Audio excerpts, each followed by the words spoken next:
Welcome back to the engine room. Today we're performing some much needed maintenance on two of our big mowers, or at least one big mower and another mower. So this is our 1950 Ford 8N. I built this back deck. It's a 72-inch Scag deck from a zero-turn mower. It's got a 500cc engine on it. Today we're going to do the belt, we're going to do an oil change, air filter, and a few other miscellaneous items. Simultaneously, we're going to roll into some maintenance on our John Deere 100 series. This is a LA115. It's a hydrostatic transmission. I got a new drive belt, got a new blade belt. We got some weird things going on with the deck, so we're going to play with that. And definitely do an oil change, new filter, probably new air filter. So, yeah, we'll get into this. So I reached out to FridayParts, and they hooked us up with a really nice box with all the parts we need for all the maintenance. So we got some oil filters, some belts, some air filters, a few other miscellaneous items. So, hey.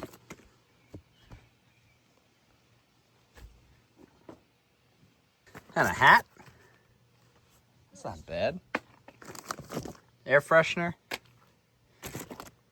Got some belts, some air cleaners.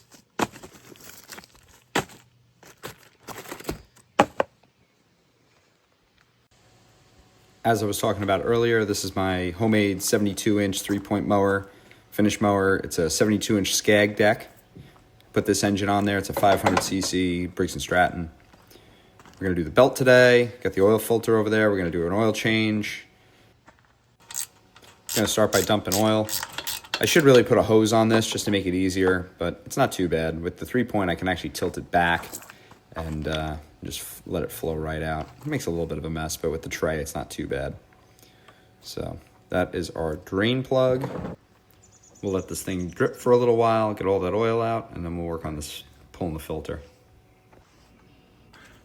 All right, gonna screw that old filter off, make more of a mess.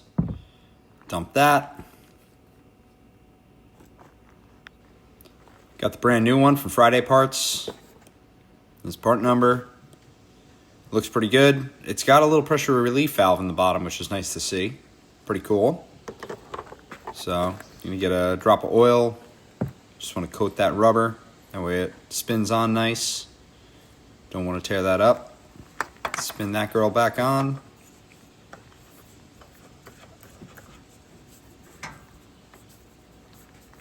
So filter's done. Get the drain plug back in.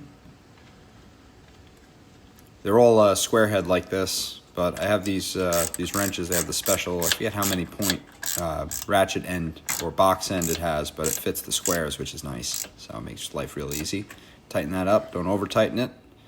And yeah, we'll fill her back up with oil. Running just Mobil 1 synthetic, high mileage. Doesn't really make a difference, but good oil goes a long way. So now we'll move on to the LA115. We're gonna do the same thing. We'll start with an oil change. Got the same part number for the oil filter. They're both Briggs Stratton engines. You're gonna get this oil drain opened up. So John Deere does a nice job. They put a nice oil drain on there so that way it sticks out a little bit further and doesn't make a total mess. So got that little O-ring in there and the cap. Works really well. This is our oil filter. It's the same part number as the other engine, as the Intech 17.5. This one I think is 19 horse. I don't know the difference in cc's, but probably just slightly larger. So she's on there pretty tight. I'm gonna fight it a little bit, but get her off. She's moving.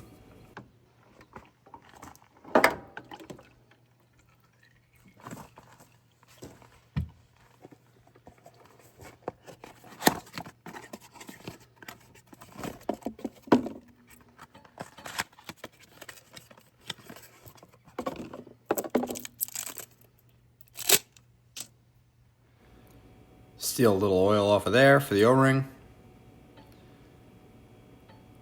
Coat it nicely. And get that new filter screwed back on. And these don't have to be super tight, just hand tight. I mean, I always crank down on them pretty good, but you don't want to use a tool. And now we'll just get her filled up with oil. Working out of that same quart container. The high mileage, I believe, has a little bit more zinc in it, if I'm not mistaken. So these engines are all flat tappet cams, so technically you should be running a zinc additive. I mean, it has different fields of thought, but that's my take. So if there's extra zinc in the high mileage, which I believe is the case, it's only going to help. Also got an air filter for this unit. I lost the little clips, so luckily where the clips go, there's like a hole, so I just run zip ties. It works pretty well. So this air filter's been on here for a while. It doesn't look too bad, but it's definitely got some age on it. So got the new one from FridayParts. There's the number. Yeah, so pretty much identical. Very, very similar, if not exactly the same. So get that put on. Just pops right in there. And then I'll put that cover back and I'll replace those zip ties. Freshy. Got a new belt for this big machine. There's the number. This is a Scag deck. It's from it's a SMST72, I think. It's a 72-inch deck, came from a zero turn, so got that new belt on there. The other one was wiped out. All right, next we're gonna hit the old wore out deck belt on this. So this one is just about smoked. So she's definitely got some mileage on her. So I'm gonna pull that off, pull these covers, get the new belt on there, and we'll be good to go with this guy.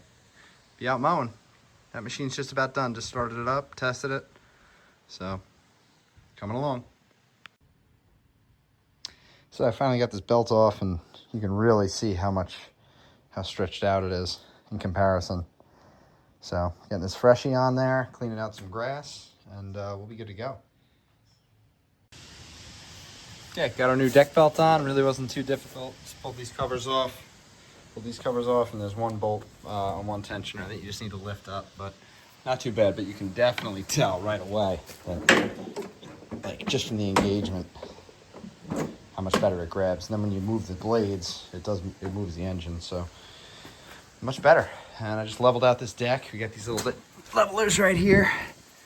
So I got a nice flat ground right here.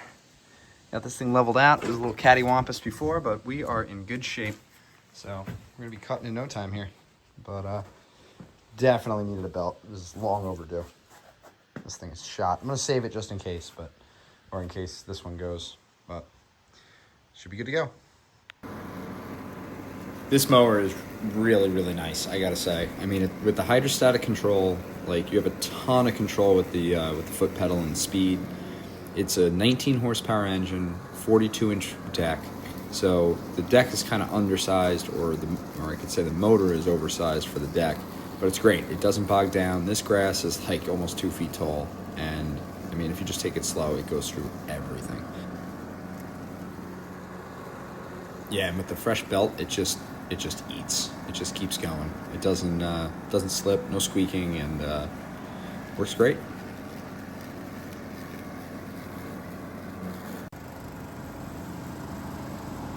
Yeah, so I got the 72-inch running. So like I said, this is a 72-inch Scag deck. Came off of a zero turn. I added the engine mount and the fuel tank and set it up for success. So it's got a electric PTO. There's no battery. The engine makes enough power and enough amperage to pull the clutch in, and that's all it really has to do. So I have those two switches on that front piece of steel. One of them is a kill switch for the engine, and the other is on-off for the clutch, and that's all there is to it, and then a throttle.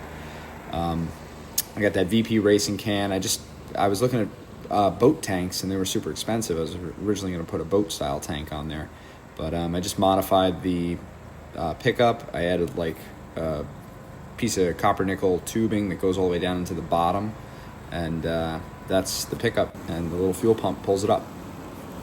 So the way it's set up, the 3-point is a 2-inch hitch receiver for a regular 3-point. I welded it to the body, and then I added that framework to support the rest of it. The thing that the red pieces are connected to, those were brackets for 4 swivel wheels. This used to be a pull behind, and the wheels were just getting destroyed by whatever the mower decided to throw. So I ended up swapping it around, changing up the configuration, and making it a 3-point, and it works so well. This thing, if you just tilt the front end up a little bit, it kind of gives it a chance to really like mow the grass at an angle, and it eats through everything. Right now we're just running around blowing the grass outward from this field, but so I'm running around at high speed. but it works really well. I mean, the engine makes about 17.5 horse. It's 500 cc, tons of torque. Runs very hot, and you got to be careful about the grass on the intake for the cooling air. So every once in a while, when it's dry like this, you got to get off and peel it off. Should probably be running a fire extinguisher on this thing just in case, because you get the hot exhaust and the grass blowing around. But haven't had any issues, knock on wood. But yeah, it works great. I mean, 6-foot path, and it just mows through everything. So here we are. It's I mean, the grass is pretty thick. We've run it through thicker than this. This is like probably 18 inches. 12 inches of it is really thick, and then the tallest portions are probably 2 feet. But even through like those piles of grass, it just eats them up and spits them out.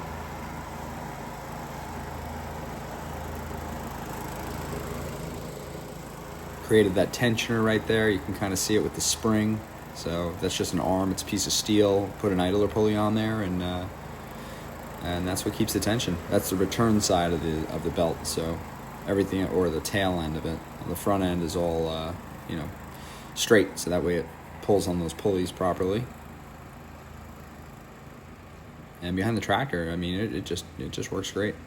Not to mention that 1950 Ford 8M is just the most comfortable vehicle to drive around. Like this, you just kind of go up and down with the throttle. You can sit there. It's got the water bottle hanging from there. We got a little pouch on the back for snacks or whatever else, and it's sit and ride on that thing all day, cut grass. Very pleasurable. And most of the time, you can get away with one pass. I mean, go right. Like I said, it eats through everything. I think that'll be just about it for this. Both machines are dialed in thanks to FridayParts. Really happy with everything they sent us, and definitely be ordering from them again. Works out great. They got parts for just about everything. So if you haven't checked them out, check them out. Thanks for watching.